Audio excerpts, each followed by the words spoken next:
So yan kabahaw, try natin cutting test to. Yan. So available to, wala pang may-ari nito. So covered niya gawa sa Nara, nakakarving po yan, dragon design. Yung handle niya may groove po yan para hindi siya madulas. Parrot design gawa sa Nara, pinlock at saka may stainless na ring. Silipin natin yung blade, ayan. So nakabapping po yan kabahaw. Overall size kabahaw 24 inches. Ayan. Natin dito. Diba?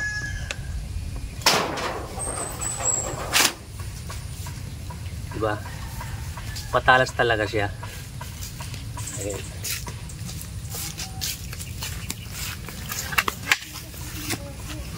Mga magkakagusto, available to. PM nyo lang ako para dun sa price. Magbibigay ako ng discount para sa inyo. So meron tayo ditong 23 inches. Yung handle niya gawa sa sungay ng kalabaw. Dragon design, ayan. Scabbard niya, dragon design din.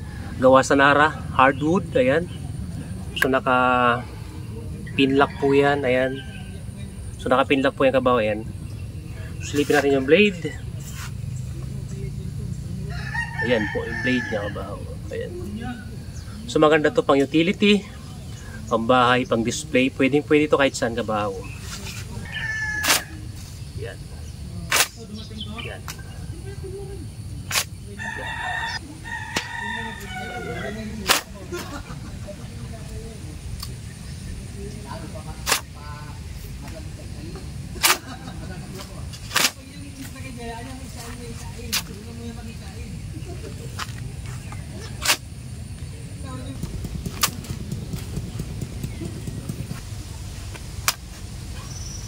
So ayan, nakita nyo naman kung gaano siya katalas at kung gaano kaganda yung blade natin. So gamit yung napakatalas natin blade, magdidemo tayo ng dalawang itak. Ito ay live blade kabaw. So doon sa mga bata na makakapanood dito, wag nyo pong gagayahin dahil tayong eksperto lamang gumagawa ng ganito.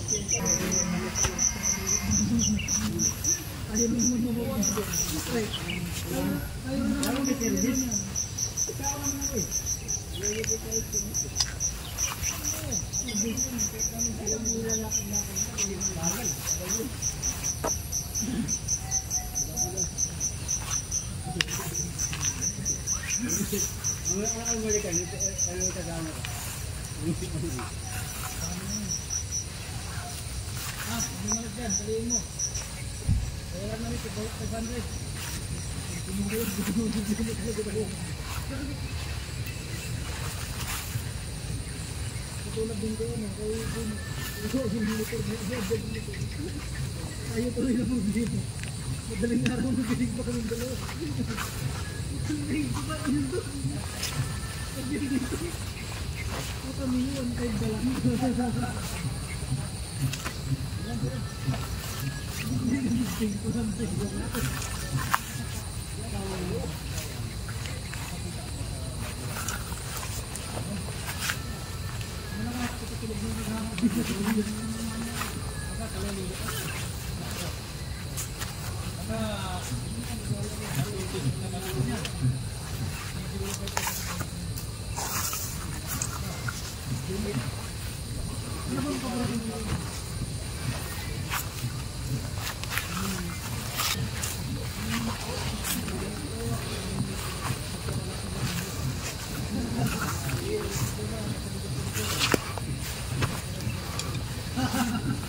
Hindi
ko na